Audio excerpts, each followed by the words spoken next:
बिस्मिल्लाहिर्रहमानिर्रहीम। अस्सलाम वालेकुम my dear viewers, welcome back to Rubina chance channel. Hope so कि आप सब खैरियत से होंगे।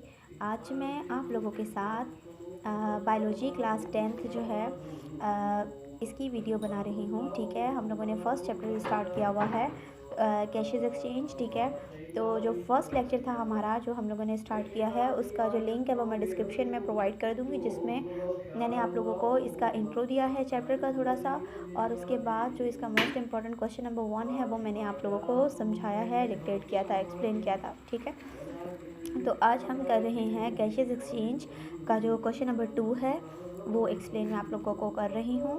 ठीक है, तो ये पेपर में मोस्ट इम्पॉर्टेंट क्वेश्चन आता है, differentiate between photosynthesis and respiration. First you all have to be clear what is photosynthesis and respiration. Photosynthesis जो हमारे पास है एक प्रोसेस होता है by which living organisms means plants organized and synthesized their food by using different factors.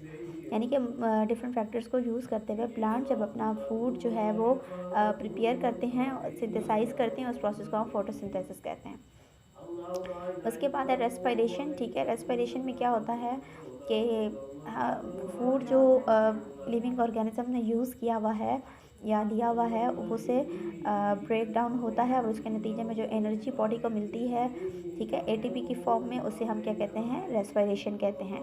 ठीक है, अब उसके बाद पॉइंट नंबर 1 जो है आपका है anabolic process. Anabolic means synthesized process, यानी कि वो प्रोसेस जिसमें कोई चीज़ बन रही है। ठीक है, और respiration catabolic means break down, कि जिसमें हमारे पास फूड ब्रेक होता है और उसके नतीजे में एनर्जी प्रोड्यूस होती है, और एनर्जी कौन सी वाली, एटीपी, जिसे हम कहते हैं एडिनोसिन ट्राइफॉस्फेट। Got it. उसके बाद हमारा सेकंड पॉइंट है synthesize of food from simple inorganic substances. यानी कि जैसे कि मैं आपको पहले बताया है कि फूड सिंथेसाइज हो रहा है इनऑर्गेनिक सब्सटेंसेस से। अब इनऑर्गेनिक सब्सटेंसेस कौन से हैं, जैसे कि कार्बन डाइऑक्साइड हो गई, ठीक है, गैसेस हैं, वाटर हो गया। अब इसकी बॉडी में खुद एक क्लोरोप्लास्ट ग्रीन क्लोरोफिल मौजूद है, जेली लाइक मटेरियल, जिसकी मदद से सनलाइट जो है वो अट्रैक्ट होती है। तो ये तमाम चीज़ें क्या हैं, वाटर हो गया, ये फैक्टर्स हैं जिन्हें हम क्या कहते हैं, इनऑर्गेनिक सब्सटेंसेस। उनको यूज़ करते हुए प्लांट अपना फूड क्या करता है, सिंथेसाइज कर लेता है। तो यहाँ पर क्या है, breaking down of food into inorganic substances.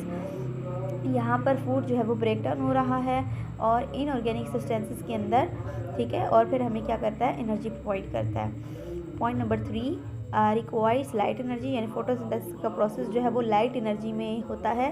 Without light energy जो है वो प्लांट फूड सिंथेसाइज नहीं करता। और यहाँ इस प्रोसेस में doesn't require light energy, light energy की ज़रूरत नहीं होती। अगर इन प्लांट फोटोसिंथेसिस जो है वो सिर्फ प्लांट में होता है और बाकी लिविंग ऑर्गेनिजम्स में नहीं होता। Occurs in all living organisms, respiration का प्रोसेस तमाम लिविंग ऑर्गेनिजम्स में हो रहा होता है। इस प्रोसेस में ये कौन सी गैस यूज़ करता है प्लांट, जो इनऑर्गेनिक सब्सटेंस है वो है कार्बन डाइऑक्साइड, और रेस्पिरेशन में कौन सी गैस यूज़ हो रही है, ऑक्सीजन गैस यूज़ हो रही है। रिलीज ऑक्सीजन है, जब जाहिर सी बात है प्लांट और कार्बन डाइऑक्साइड यूटिलाइज़ करेगा, यूज़ करेगा, इनहेल करेगा, तो उसके नतीजे में गैस कौन सी प्रोवाइड करेगा, ऑक्सीजन। और यहाँ पर अगर कार्बन डाइऑक्साइड जो हम प्रोवाइड कर रहे हैं इन्वायरमेंट को, तो इन्वायरमेंट से हम उसके बदले में ऑक्सीजन गैस ले रहे हैं। Take place during day time photosynthesis, क्योंकि सनलाइट दिन में ही होती है, ठीक है, तो दिन में ये प्रोसेस जो है वो अकर होता है। Take place all the times, ये रेस्पिरेशन जो है हर टाइम होता रहता है। क्लोरोफिल इज़ रिक्वायर्ड, क्लोरोफिल जो है वो जेली लाइक मटेरियल है, जैसे कि मैंने आपको बताया ग्रीन कलर का जेली लाइक मटेरियल, जिस प्लांट में भी, जो भी प्लांट आपको ग्रीन कलर का नज़र आता है उसमें ये प्रोसेस हो रहा होता है।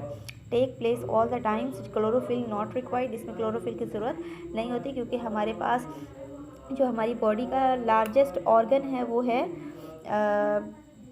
कौन सा लार्जेस्ट ऑर्गन है हमारे पास, स्किन है। और अगर बात की जाए लार्जेस्ट ग्लैंड की बात की जाए, ठीक है, तो वो हमारे पास है जी लार्जेस्ट ग्लैंड जो है वो लिवर है। ठीक है, थैंक यू सो मच। अगर आप मेरे चैनल पर न्यू हैं तो मेरे चैनल को सब्सक्राइब, लाइक एंड शेयर करना मत भूलिएगा। और नेक्स्ट वीडियो में इंशाल्लाह ताला मैं आप लोगों को इसका क्वेश्चन नंबर 3 जो कि इस चैप्टर में मोस्ट इम्पॉर्टेंट है वो आप लोगों से शेयर करूँगी। तब तक के लिए अल्लाह हाफ़िज़।